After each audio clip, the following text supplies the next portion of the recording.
This panel deals with the issue of persecution of Christians in the Middle East.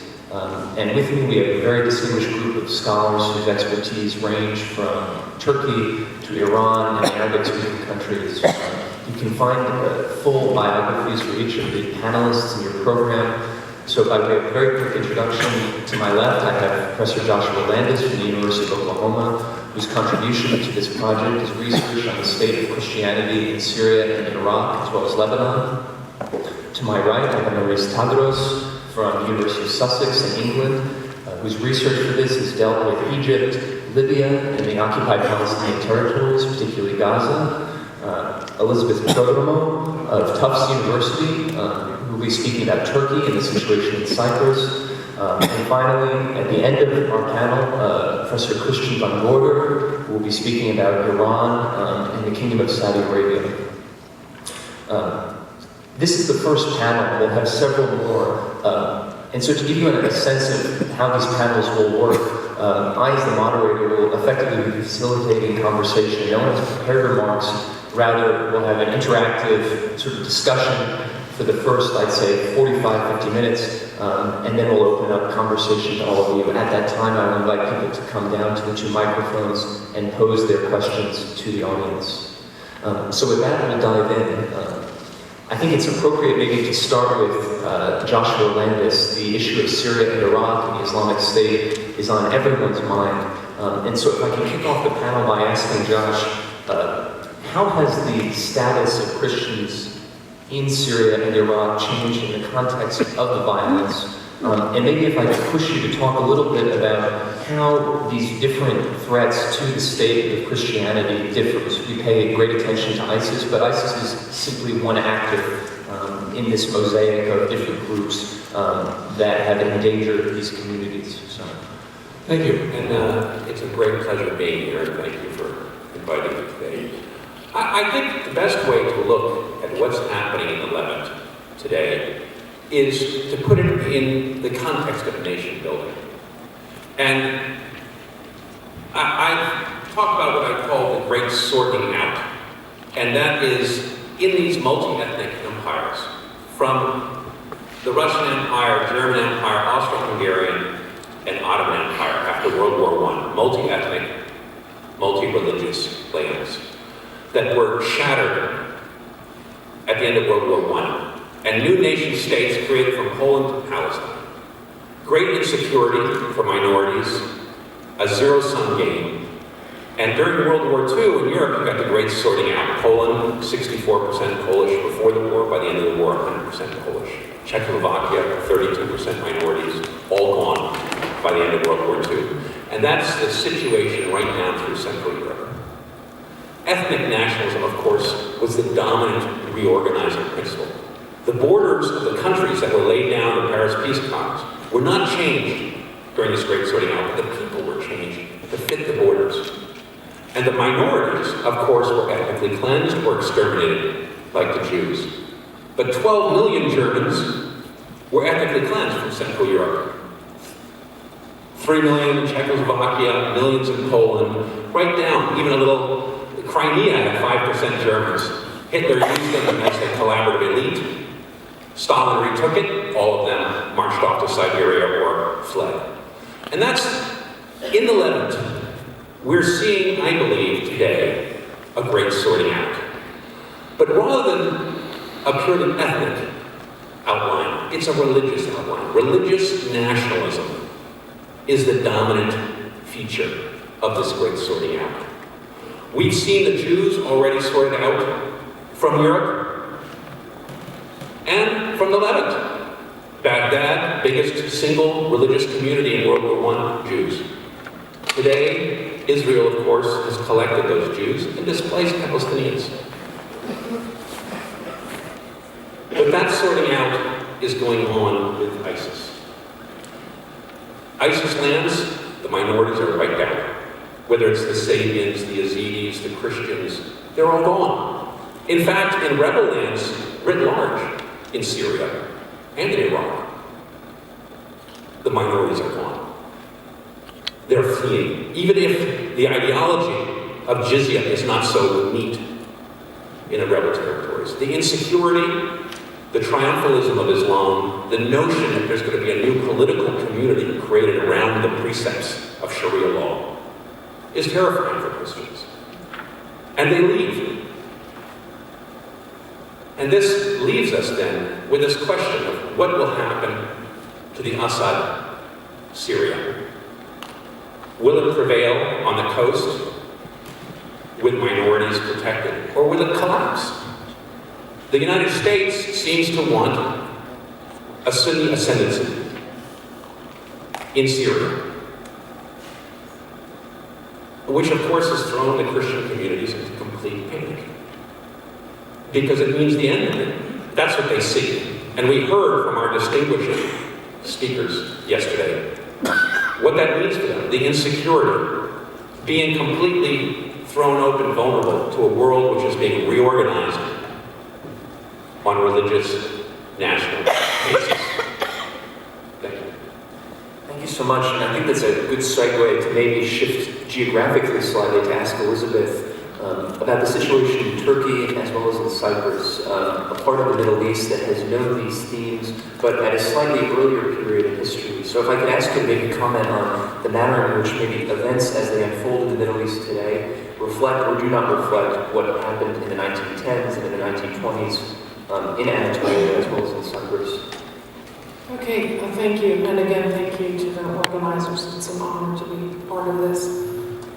My two cases were Turkey and Turkish-occupied Cyprus, and I think they're particularly instructive for the broader questions that we're addressing here today, particularly when it comes to the greater Middle East, because what's happened in Turkey and Turkish-occupied Cyprus, and I did those two cases together where we have multiple denominations, primarily Orthodox Christians, and by that I mean both Chalcedonian and non-Chalcedonian, so Orthodox and Oriental Orthodox, as well as Roman Catholic and Protestant populations. Those two cases are very instructive because in some ways they've been a harbinger of what we are seeing happening now in Iraq and Syria and the greater Middle East. But what's interesting about those cases is that what we've seen is a precipitous decline and near elimination of Christian communities in those two spaces, is that it's largely gone unnoticed. And I think there are a few explanations for that. One is kind of a category of the state that grows out of an epistemic framework that long discussed Turkey as a secular democracy, equating secularity with democracy. And as we know from the Turkish case, as well as many of the others in the region, secularity certainly did not produce democracy, at least resembling liberal democracy, perhaps a hybridized form of democracy, but one with massive deficits. And secondly, the case of Turkey and the Christians in Turkey and Turkish-occupied Cyprus is interesting because what we see there is, again, what we see in terms of broader patterns in the region, and that is that in addition to direct violence against the Christian population, the Christian genocide, and the Armenian, as well as the genocide against the Syriac and the Greek Christians of Turkey in its founding moments, and the nearly complete cleansing of all Christians from the Turkish-occupied Cyprus. There are less than 400 left today. There were over 200,000 in 1974 when Turkey invaded Cyprus. What we see is the use of non-violent mechanisms in order to make it unsustainable for Christians to continue to live. And those non-violent mechanisms include property rights regimes, arbitrary judicial findings, and the judicial system is not impartial. With regard to the Christian communities, I think that what's one of the most important lessons we learned from the Turkish case is that those communities in Turkey and Turkish-occupied Cyprus over time have demonstrated a real recognition that there's a tension between their short-term daily efforts to survive under, I think, what Josh you described as microaggressions versus their long-term survival. And the recognition that, tactical efforts to survive on a daily basis oftentimes have been at cross purposes with longer-term survival strategies. So there's been a real shift from a passive to a more active engagement domestically, regionally, and internationally when it comes to efforts to voice the conditions under which they live, but also to respond to them constructively. It seems to me that in the background of many of these issues, whether we're talking about the Levant, or we're talking about Turkey, or anywhere else in the greater Middle East, there is an obvious tension between how Christians have prospered or not prospered under perceived secular regimes, and how they have prospered or not prospered under Islamist regimes. And I think that that theme is no more pronounced in a place like Egypt. So, Mariz, if I could ask you to talk about Egypt, and also drawing in examples, counterpoint, that you observe from your research in places like Libya as well as Gaza. Yes, I really like and appreciate the fact that you said perceived secularism, because Egypt under Mubarak was not secular in the sense that there wasn't a complete elimination of religion from politics. It was, first of all, to try and legitimize his own rule, to try and say that he's a Muslim ruler, that he is there for the Muslims and so forth, and secondly, through divide and rule. The state security investigations apparatus, which is the equivalent of the secret political police, used to support and embolden radical Islamists formed by Salafis so that there would be a divide and rule between them and the Muslim Brotherhood. Thirdly, that in many cases where there were sectarian attacks against Christians under Mubarak, the state security investigations apparatus had a very high level of tolerance towards these acts, and there was no recourse to justice. There is a very interesting and important myth being circulated that Christians in the Middle East support dictatorial regimes and are not in favor of change. And I think it's interesting that in the case of the 2011 revolution in Egypt, a lot of historians have identified the revolt of the Copts a month before the revolution as one of the precipitators of the revolution, because they went and rose against the burning of the church and the bombing of the church in large numbers. And Copts participated in extraordinary large numbers in the revolution itself. And Tahrir Square was known to be a place where not only Coptic citizens but also Coptic priests were there. In Libya, the situation was a little bit different, because Gaddafi presented himself, used Islam externally to try and reach out to the Muslim world, to try and compete with other Muslim leaders. But internally, there was a complete depoliticization of society and politics. Citizens didn't have the right to engage in any kind of political activity. But under Gaddafi's Libya, Christians thrived. They said that Libyan citizens whom they worked for, most of the Christians there happened to be migrant workers, did not discriminate against them. There wasn't a policy of discrimination.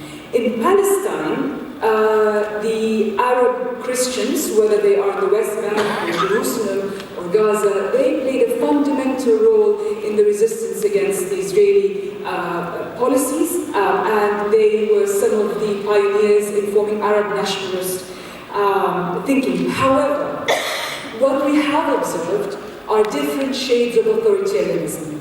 And I would argue, I would agree in the second part of the question, that theocratic authoritarianism that is supported on the basis of Islamic governance, is one of the worst forms of authoritarian rule for Christians, but also for half the Muslim population, namely women.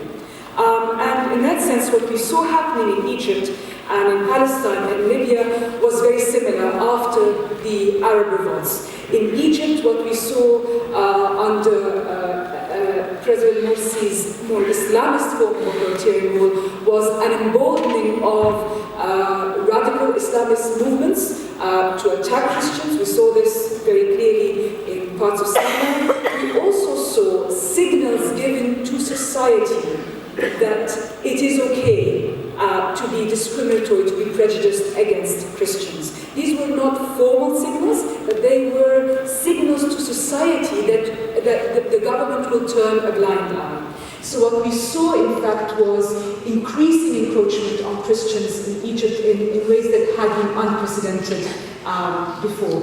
In Libya, what happened was also very similar.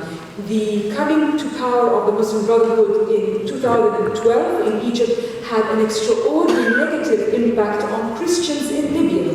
What happened was that the radical Islamist movements who were flourishing in a state of absence of rule of law, in a state of a security vacuum, in a state of a political vacuum, began to systematically target Christians. The 21 beheading of Copts was only the tip of the iceberg. What we had actually was thousands of Christians living as fugitives in Libya, being the targets of abductions, being the targets of killings, being the targets of ransoms, which were never reported. What happened was, in terms of the signaling of society, was that in many cases, once the signal is it is okay to attack Christians, other non-ideological groups start attacking Christians. So what we saw were criminal groups in Libya and in Egypt started attacking Christians for economic purposes, to try and draw ransoms, even if they were not directly affiliated to the Islamist movements. So what you see is a kind of authoritarianism that empowers groups, whether ideologically based or non-ideologically based, to systematically target minorities and, in many cases, women. In Palestine, the same thing happened under the rule of Hamas in Gaza, while all Palestinians in Gaza, Christian or Muslim, wealthy or non-wealthy, have suffered as a consequence of the siege imposed by Israel. What we saw under the Hamas rule was the beginning again of giving signals to society that it is okay to encroach upon Christians. And this became very evident in the employment policies, in the educational policies, and in just everyday living. So I think I'll stop there.